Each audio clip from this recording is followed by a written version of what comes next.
লাগেজপত্র সব গুছিয়ে নিয়েছি, একটু পরেই রওনা দেব। এদিকে ব্যাগপত্র সব গুছিয়ে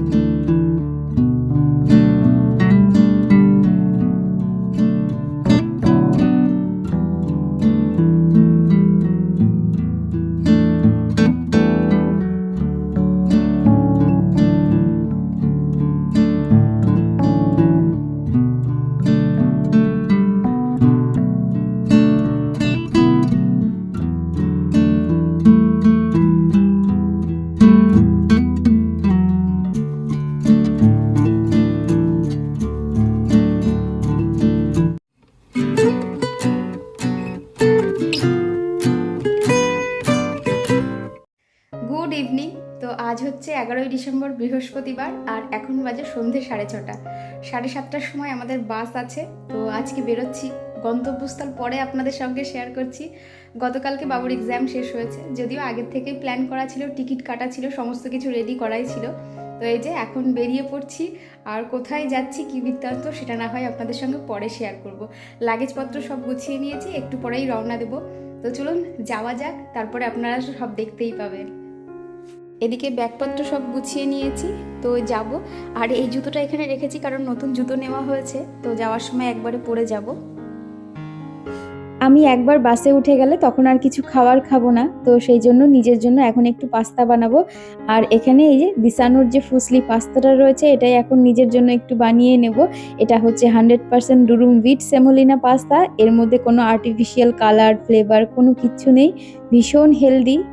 আর এই পাস্তাটি জিরো কোলেস্ট্রল হওয়ার পাশাপাশি কোনো ট্রান্স ফ্যাট নেই, যে কারণে ভীষণ হেলদি। আর এই পাস্তাটির লিংক আমার ডিসক্রিপশনে দেওয়া থাকবে, আপনারা চাইলে ওখান থেকে বাই করতে পারেন। ভীষণ হেলদি, তার পাশাপাশি ভীষণ টেস্টি তো হয়ই। আসলে আমরা যেহেতু বেরোবো, আর বেরিয়ে আমি মাঝপথে কিছুই খাবো না, মানে গাড়িতে একবার উঠলে আমি কিছু খাই না, কারণ আমার শরীর খারাপ করে। আর ওরা বাবা ছেলেরা ওরা বাইরে তো, মানে গাড়ি যখন থামবে তখন তো ওরা যে কোনো ঢাবা থেকে খেয়েই নেবে। তবে আমার জন্য আমি এখানে একটু পাস্তা বানিয়ে খেয়ে যাচ্ছি, যাতে ওখানে যেয়ে আর কিছু না খেতে হয়। আর এই পাস্তাটার মধ্যে যেহেতু প্রচুর প্রোটিন থাকে, যে কারণে না অনেকটা টাইম পেটটা ফুল থাকে। তো এদিকে আমার এই যে টেস্টি টেস্টি পাস্তা রেডি হয়ে গেছে, চলুন খাওয়া যাক। Good morning. তো এখন নেক্সট ডে, মানে এখন হচ্ছে সকাল 6টা মতো বাজে। পরে বাড়ির থেকে মানে বাসে ওঠার পরে তারপরে তেমন কোনো ভিডিও বানানো হয়নি। এখন আমরা শিলিগুড়িতেই আছি। এই যে আজকে 12 তারিখ, এখন বাজে 6টা মতো বাজতে গেল। তো এখনো আমাদের যে গাড়ি, সেই গাড়ি এখনো আসেনি। তো বাস যেহেতু দাঁড়িয়েই আছে বাস স্ট্যান্ডে, তো সেই জন্য আমরা গাড়ির মধ্যেতেই বসে রয়েছি। গাড়ি আসলে তারপরে একবারে নামবো, নেমে তারপরে গাড়িতে উঠে পড়বো। ওদিকে আমার সামনের বেডে বাবুও শুয়েছিল, তবে ওরা সবাই নিচে নেমে রয়েছে, আমি তবে এখনো নিচে নামিনি। গাড়ি এলে একবারে নিচে নেমে পড়বো। সারা রাত বেশ ভালোই ঘুমিয়ে কাটিয়ে দিয়েছি, এবার তেমন একটা শরীর খারাপ করেনি। এদিকে সূর্যও উঠে পড়েছে অনেকক্ষণ আগেই, আর আমরা গাড়িতেও চেপে পড়েছি। এখন ওই 6টা 10-15 মতো বাজে, খুব একটা টাইম লাগায়নি। তো গাড়ি আমাদের খুব তাড়াতাড়ি চলে এসেছিল, ফোন করার সঙ্গে সঙ্গেই, মানে ওই 5-10 মিনিট আর কি লেগেছিল। তো যাই হোক, এই যে আবারও সেই রাস্তা দিয়ে, সেই পথ দিয়ে চলেছি আমরা। গত 1.5 বছরের মধ্যে এই পথ হয়ে 3বার যাওয়ার সুযোগ পেয়েছি। 2বার সিকিম গিয়েছি, আর এবার যাচ্ছি হচ্ছে আমরা সবাই মিলে দার্জিলিংয়ে। আমাদের সঙ্গে এক দাদা আর বৌদি রয়েছে, মানে বিজয়ের এক বন্ধু আর তার ওয়াইফও আছে। এদিকে আমরা চলে এসেছি তিস্তা নদীর ব্রিজে। আর এখান থেকে ভিউ পয়েন্টটা এতটাই সুন্দর লাগছে, মানে বলার মতো না, মনটা মুগ্ধ করে দেওয়ার মতো। আর এই সাত সকালে এত সুন্দর হাওয়া, তার পাশাপাশি এত সুন্দর, মানে মুগ্ধ করা একটা ভিউ দেখলে কার না ভালো লাগে বলুন তো। ডিসেম্বরের ঠান্ডা সকাল, তার পাশাপাশি এত সুন্দর হাওয়া, এত সুন্দর ভিউ। আর তিস্তা নদীর জলের কালার দেখেছেন, একেবারে স্বচ্ছ, দেখেই একেবারে প্রাণটা জুড়িয়ে যাচ্ছে। আসলে বরাবরই আমি একটু শীত কাতুরে, শীত বেশি হলে আমি একটু কাবুই হয়ে পড়ি। আর এই কনকনে শীত, মানে ওই ডিসেম্বরের সময় যদি দার্জিলিংয়ে যাওয়ার কথা ভাবলেই আমি একটু ঘাবড়ে গেছিলাম। তবে সত্যি বলতে এবার বিজয়ের পুরোপুরি উদ্যোগেই আসা হয়েছে, কারণ গতকালকে মানে পরশু আর কি বাবুর এক্সাম শেষ হয়েছে। আসার ইচ্ছা ছিল, বিজয়কে বলেছিলাম বাবুর এক্সাম শেষ হয়ে গেলে কোথাও ঘুরতে যাব, তবে দার্জিলিং আসবো সেটা শিওর ছিল না। আমাদের যাওয়ার কথা ছিল অন্য জায়গায়, সেটার টিকিটও কাটা হয়েছিল, তবে সেটা ক্যান্সেলও করে দেওয়া হয়েছে। যাই হোক, তারপরে ভাবলাম ঘুরতে যতক্ষণ যাবোই আগে কাছে পিঠের থেকেই ঘুরে আসি। তাই ভাবলাম 4 দিনের জন্য দার্জিলিং থেকেই ঘুরে আসা যাক। দার্জিলিংয়ের প্রথম রাতটা আমাদের কাটতে চলেছে শিটংয়েই। তবে শিটংয়ের আমাদের যে হোমস্টেটা বুক করা হয়েছে সেখানে পৌঁছানোর আগে কিছু ভিউ পয়েন্ট রয়েছে, সেগুলো কভার করেই তারপরে আমরা হোমস্টেতে ঢুকবো। এর আগে আমরা যখন দুবার সিকিম গিয়েছিলাম তখন আমরা কাঞ্চনজঙ্ঘার দেখা পাইনি। তবে সেবার কিন্তু জুন জুলাইয়ে গিয়েছিলাম, তা সত্ত্বেও মানে গরমের মধ্যেও আমরা সেইভাবে কাঞ্চনজঙ্ঘা দেখতে পাইনি। তবে এবার ডিসেম্বরে এসেও যে এত পরিষ্কার এত সুন্দরভাবে কাঞ্চনজঙ্ঘা দেখতে পাবো এটা আমরা কল্পনাই করতে পারিনি। আমার ছেলে তো কাঞ্চনজঙ্ঘা দেখে ভীষণ খুশি হয়েছে, এত সুন্দর লাগছিল। তবে আমরা এখন রয়েছি শিটংয়ে, আর শিটংয়ে এসে আমরা এখান থেকে একটু ব্রেকফাস্ট করব, ফ্রেশ হব, তারপরে এখান থেকে আরও 2-1টা ভিউ পয়েন্ট রয়েছে সেখানটাই কভার করে তারপরে যাব হোমস্টেতে। আর এই যে অরেঞ্জ গার্ডেনটা রয়েছে একদম এর সঙ্গেই লাগানো খুব সুন্দর একটা হোমস্টে প্লাস রেস্টুরেন্ট বলতেই পারেন।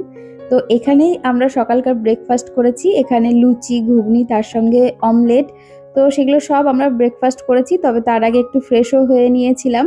তারপরে এই যে লেবু বাগানে আমার কি ভালো লাগছে, এত লেবু একসঙ্গে কোনোদিন এরকম এক্সপিরিয়েন্স করিনি, মানে এত দারুণ লাগছে, প্রত্যেকটা গাছ একবারে ভর্তি লেবু।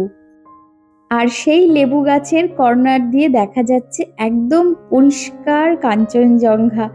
এত সুন্দর দৃশ্য, সত্যি মন মুগ্ধ করার মতো দৃশ্য, ভীষণ ভালো লাগছিল। খুব সুন্দর একটা সময় এখানে কাটিয়েছি আমরা সবাই মিলে। খুব ছোটবেলায় বাবা মায়ের সঙ্গে আমরা ভাই বোন সবাই মিলে দার্জিলিংয়ে ঘুরতে এসেছিলাম। তবে দার্জিলিংয়ে এরকম এক্সপিরিয়েন্স করিনি, আর তখন যেহেতু অনেক ছোট ছিলাম তেমন একটা স্পষ্টভাবে মনেও নেই। তবে তখন যখন আমরা কমলা লেবুর বাগানে এসেছিলাম তখন এত লেবু ধরতে দেখিনি, মানে হয়তো তখন লেবুগুলো সব তুলে নেওয়া হয়েছিল তারপরেই হয়তো আমরা এসেছিলাম, সামান্য কিছু ছিল। তবে এইবার এসে এত পরিমাণে গাছ ভর্তি লেবু দেখে আমার তো ভীষণ ভালো লাগছে। তার পাশাপাশি আমার ছেলেও ভীষণ মজা পেয়েছে। আর ও এদিকে দেখতেই পাচ্ছেন, ও একবার আমার মাকে ভিডিও কল করছে, একবার ভাইকে ভিডিও কল করছে, ও সবাইকে কাঞ্চনজঙ্ঘা দেখাচ্ছে এখান থেকে ভিডিও কলে। চারিপাশটা এত ভালো লাগছিল দেখতে, ভীষণ ভালো লাগছিল। অনেক দিন পর আবার পাহাড়ে এসেছি।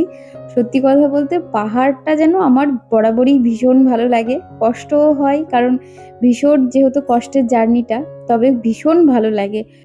বাবু যখন ছোট ছিল তখন আমরা তেমনভাবে কোথাও ঘুরতে যাইনি, কারণ আমরা এটা প্ল্যান করেই রেখেছিলাম যে ও যখন একটু বড় হবে সবকিছু জানতে বুঝতে শিখবে তখনই আমরা ঘুরতে যাব, তাহলে আমাদের ঘোরাটাও একটু সার্থক হবে। প্রথমত ছোট বাচ্চা নিয়ে ঘুরতে গেলে একটু অসুবিধাই হয়, আর তার পাশাপাশি সেই জিনিসগুলো তাদের মনেও থাকে না। তো সেই জন্যই ভেবেছিলাম বাবু বড় হলে আমরা সব জায়গায় প্রত্যেক বছরে ঘুরতে যাব। আমি ভাই যখন খুব ছোট ছিলাম বাবাও প্রত্যেক বছর ঘুরতে নিয়ে যেত, তবে তখনকার তেমন একটা ছবি তোলা নেই। আর সেই ঘোরাগুলোর কথাও ভীষণ অস্পষ্টভাবে মনে রয়ে গেছে। সেই জন্যই ভেবেছিলাম যে বাবু একটু বড় হলেই সব জায়গায় আমরা ঘুরতে যাব। তবে এবছর একটু বেশি ঘোরা হয়ে গেল, কারণ 6 মাস আগেই আমরা সিকিম থেকে ঘুরে গিয়েছিলাম। আর এখন দার্জিলিংয়ে আসার সত্যি বলতে আমার তেমন একটা প্ল্যান ছিল না, যদিও বিজয়ই প্ল্যান করে নিয়ে এসেছে। আর সবথেকে আসার বড় কারণ হচ্ছে বিজয় বলল সামনের বার যেহেতু বাবুর মাধ্যমিক বোর্ডের এক্সাম রয়েছে, সে কারণে সামনের বছর যতদিন না ওর মাধ্যমিকের বোর্ডের এক্সাম শেষ হচ্ছে ততদিন আমরা কোথাও আর ঘুরতে যাব না। তো সেই জন্য ভাবলাম যে পরীক্ষা শেষ হয়ে গেছে, পড়া আবার নতুন করে শুরু হওয়ার আগেই একটু ঘুরে আসি। যাই হোক, ওদিকে আমরা শিটংয়ের অরেঞ্জ গার্ডেন থেকে সোজা চলে এসেছি অহলদারার যে ভিউ পয়েন্টটা রয়েছে সেখানে। ভীষণ সুন্দর একটা সময় কাটিয়েছি। তারপরে ওখান থেকে আমরা এসেছি নামথিং পোখরি লেক। তো এখানে চলে এসেছি। এই জায়গাটার নামটা যতটা অদ্ভুত, তবে দেখতে কিন্তু ভীষণ সুন্দর। পুরো জায়গাটা বড় বড় পাইন গাছ দিয়ে ঘেরা, তার পাশাপাশি একটা পাশে খুব সুন্দর একটা পপুলার ভিউ স্পট বলতেই পারেন। কিছুদিন আগে আমরা বেশ দেখতে পাচ্ছিলাম রিলসের মাধ্যমে, এখানে একটা জায়গা রয়েছে, মানে ওই লেক যেটাকে আর কি বলে রেখেছে, ওই জায়গাটার এখন তো জল শুকিয়ে গেছে, তো সেই জায়গাটাকে অনেকে মিনি পেহেলগাঁও বলে। খুব সুন্দর লাগে দেখতে। তো চলুন সেটাই আপনাদের সঙ্গে শেয়ার করি। এই যে বাবু আর বিজয় ওখানে দাঁড়িয়ে রয়েছে। তবে শুনেছি এখানে নাকি প্রচুর জোকও থাকে, সেই জন্য আর ভেতরে ঢোকার স্পর্ধাটা করিনি। তো যাই হোক, দূর থেকেই এক্সপিরিয়েন্স করেছি, ভীষণ ভালো একটা সময় কাটিয়েছি আর খুব সুন্দর লাগছিল দেখতে। আপনারা ক্যামেরার মাধ্যমে কেমন বুঝতে পারছেন জানি না, তবে সামনের থেকে কিন্তু একরকম স্বর্গ বলতে পারেন, ভীষণ ভালো লাগছিল। আমরা যেহেতু টাউনে থাকি, আমাদের পক্ষে মানে একটা আম গাছ দেখতে গেলেও রাস্তায় বেরোতে হয়, সে জায়গায় এতগুলো পাইন গাছ সারি সারিভাবে এত সুন্দর সাজানো রয়েছে, দেখলে এমনিই মন ভালো হয়ে যাবে। আর এই যে ব্রাউন স্পট যে জায়গাটা দেখতে পাচ্ছেন, বর্ষার সময় এই জায়গাটা পুরো গ্রিনারি হয়ে যায়, যে কারণে সেই সময় দেখতে অনেক বেশি সুন্দর লাগে। তো এখন এই জায়গাটায় মানে জলটা শুকিয়ে যাওয়ার কারণে এখন একটু ব্রাউন হয়ে রয়েছে, মানে ঘাসগুলো শুকিয়ে গেছে বা মরে গেছে বলতে পারেন। যাই হোক, এখানে অনেক ছবি টবি তুলে ওখান থেকে সোজা আমরা চলে এসেছি লেপচা মনস্ট্রিতে। এটা বহু বছর পুরনো একটা মনস্ট্রি। এটা ২০০ বছরের থেকেও বেশি হয়ে গেছে এই মনস্ট্রিটার এজ। ভীষণ পুরনো, ভীষণ সুন্দর একটা জায়গা, ভীষণ শান্ত, স্নিগ্ধ, খুব সুন্দর একটা জায়গা। তো চলুন ভেতরে যেয়ে আপনাদেরকে মনস্ট্রিটা খুব ভালোভাবে দেখাই। ছোটবেলায় আমরা বইয়ের মধ্যে সিদ্ধার্থ থেকে গৌতম বুদ্ধের যে জীবনীটা রয়েছে, কম বেশি সবাই জানি। তবে আমি পরে যখন ওনাকে নিয়ে একটু ভালোভাবে বোঝার বা জানার চেষ্টা করেছি, ওনার প্রতি আমার যে কতটা শ্রদ্ধা বেড়ে গেছে সেটা হয়তো আপনাদেরকে বলেও বোঝাতে পারবো না। আমরা যখন এবছর সিকিম গিয়েছিলাম, ওখানে গৌতম বুদ্ধের অনেক মনাস্ট্রি রয়েছে, ভীষণ সুন্দর সুন্দর অনেক বড় বড় মনাস্ট্রি আমরা দেখে এসেছি। তবে এটা পুরোটাই অন্যরকম একটু লাগলো, তার কারণটা হচ্ছে এটা পুরোপুরি মাটির তৈরি। ভেতরের ঘরগুলো দেখলে আপনারা বুঝতে পারবেন অনেক পুরনো দিনের একটা মনাস্ট্রি, ভীষণ ঐতিহ্যময়। আর এই পুরনো ঐতিহ্যটাকেই ধরে রাখার জন্য ওনারা হয়তো এই জায়গাটায় খুব বেশি পরিবর্তন করতে চাননি। যাই হোক, এখানে এসে আমার ভীষণ ভালো লেগেছে। আর পাহাড়ে এলে পরেই এই প্রেয়ার যে ফ্ল্যাগগুলো লাগানো থাকে, এত ভালো লাগে দেখতে। যদিও এটা পুরোপুরি তাদের ঐতিহ্য, তবে আমার কাছে কিন্তু ভীষণ ভালো লাগে। যাই হোক, আজকে হোমস্টেতে যাওয়ার আগে যতগুলো ভিউ পয়েন্ট আমাদের কভার করার কথা ছিল সেগুলো অলমোস্ট হয়ে গেছে। তো এখন আমরা সোজা যাব হচ্ছে শিটংয়ের আমাদের যে হোমস্টে রয়েছে সেখানে। তার মাঝেই এই যে পথের মাঝেই পেয়ে গেছি চা বাগান। আর এই চা বাগানটা দূর থেকে এত সুন্দর লাগছিল। তবে আমাদের যে ড্রাইভার দাদা ছিল, তিনি গাড়ি দাঁড় করিয়ে বলছিল তোমরা যদি ফটো তুলতে চাও যেতে পারো। তবে সত্যি কথা বলতে আমরা বাসের থেকে নেমে এখনো পর্যন্ত চেঞ্জ করিনি, ফ্রেশ হইনি, ভীষণ টায়ার্ড ছিলাম। সেই জন্য আমরা আর নেমে কোনো ছবি তুললাম না, আমি দূর থেকেই মানে গাড়ির মধ্যে থেকেই ভিডিও শ্যুট করেছি। আর আমরা নেক্সট দিন মানে আগামীকাল বা পরশু আমরা প্রচুর চা বাগান দেখতে পাবো, সেই জন্য আর এখানে আর নামলাম না। তবে ভীষণ সুন্দর লাগছিল চা বাগানটা দেখতে। আর পাহাড়ে আসার বেস্ট পার্ট হচ্ছে এই যে রাস্তা দিয়ে যখন যায়, এক তো এত সুন্দর একদম আঁকানো বাঁকানো রাস্তা, তার পাশাপাশি এত সুন্দর গাছ পাহাড় সব কিছু মিলেমিশে একটা যেন মনে হয় সিনারি। এত সুন্দর লাগে এই জার্নিটা। এদিকে আমরা চলে এসেছি আমাদের হোমস্টেতে, এসে আমরা সবাই ফ্রেশ হয়ে চেঞ্জ করে নিয়েছি। তারপরে এই যে এখন যাচ্ছি আমরা সবাই মিলে লাঞ্চ করতে। এখন অনেকটাই বেলা হয়ে গেছে, প্রায় ৩টে বাজতে গেল, আর সবার প্রচণ্ড খিদেও পেয়েছে। তো চলুন খাওয়া দাওয়া করা যাক। আর আমরা যেহেতু হোমস্টে নিয়েছিলাম, এখানকার রান্না দুর্দান্ত ছিল। আর এখানকার আতিথেয়তার কথা তো মানে না বললেই না, ভীষণ সুন্দর ছিল। এনাদের বিহেভিয়ার এতটাই সুন্দর না, মানে আমি তো যদি নেক্সট টাইম আবার শিটং আসি, আমি আবারও এই হোমস্টেটাতেই আসবো। এখন আমরা যেহেতু এসে ফ্রেশ হয়ে চেঞ্জ করেছি, আমাদের তো প্রচণ্ড শীত লাগছে। আর এই ঠান্ডার মধ্যে একদম ধোয়া ওঠা গরমাগরম ভাত, আর তার পাশাপাশি প্রত্যেকটা রান্নাই এত ভালো হয়েছিল। এখানে এসে আমি ফার্স্ট টাইম স্কোয়াশের তরকারি খেয়েছি, সত্যি এত ভালো খেতে হয়েছিল। এনাদের রান্না মানে দুর্দান্ত ছিল, আমি বারবার একই কথা বলছি, সত্যি ভীষণ ভালো ছিল তাই বলছি। যাই হোক, পাহাড়ের ভিউ দেখতে দেখতে দুপুরের লাঞ্চটা এখন সারবো। এবছর আমরা যখন সিকিম গিয়েছিলাম, আপনাদের সঙ্গে আমি শেয়ার করেছিলাম, আমরা হোটেল নিয়েছিলাম, খুব বড় বড় আর খুব ভালো হোটেল নিয়েছিলাম। ওখানকার খাওয়া দাওয়াও ভীষণ সুন্দর ছিল। তবে এই যে আতিথেয়তাটা, এইটা মিস করছিলাম। এনাদের ব্যবহার, এনাদের কথাবার্তা এত ভালো লেগেছে। আমরা রাত্রেবেলায় সবাই মিলে অনেক গল্প করেছি, অনেক কথা বলেছি, ভীষণ সুন্দর ব্যবহার পেয়েছি। আসলে হোটেলে থাকলে কি হয় বলুন তো, মানে ওই টাইম টু টাইম আপনারা যেয়ে খেয়ে তারপরে আবার রুমে চলে আসতে হবে। আর এখানে মানে হোমস্টেতে অন্তত এইটা পুরোটাই অন্যরকম এক্সপেরিয়েন্স ছিল। মানে খুব সুন্দর সময় কাটিয়েছি। এনাদের কালচার, এনাদের কথাবার্তা, এনাদের ব্যবহার সবকিছু এক্সপেরিয়েন্স করতে পেরে খুব ভালো লাগছিল। ওদিকে খাওয়া-দাওয়া করে একটু ছাদে এসেছি গায়ে একটু রোদ লাগানোর জন্য। আর কাঞ্চনজঙ্ঘা এখান থেকে এখনো দেখা যাচ্ছে, দেখতে পাচ্ছেন আপনারা। তো যাই হোক, আর পাহাড়ে কি বলুন তো, একেবারে দুপুর থেকে ডাইরেক্ট সন্ধ্যা হয়ে যায়। এখানে আর বিকেলের কনসেপ্টটা নেই। মানে দুম করে কখন অন্ধকার হয়ে যাবে বুঝতেও পারবেন না। মানে আমরা রোদ গায়ে লাগাচ্ছিলাম, একদম দেখতে, দেখতে কিভাবে অন্ধকার হয়ে গেল।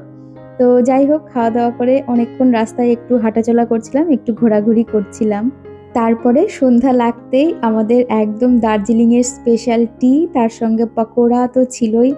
আর সন্ধ্যাবেলায় তারপরে আমাদের ডিনারে ছিল রুটি, চিকেন কষা।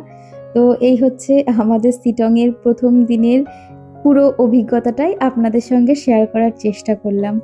সারাদিন যেমনই কাটুক না কেন, সন্ধ্যার পর থেকে এত কনকনে ঠান্ডা পড়ে গেছিল, প্রচণ্ড ঠান্ডা লাগছিল। আমি তো বাড়ির থেকে একটা চাদর নিয়ে এসেছি। তো চলুন আজকের ভিডিওটা ডিনার করতে করতেই শেষ করা যাক। আবারও দেখা হবে নতুন একটা ভিডিও নিয়ে। টাটা!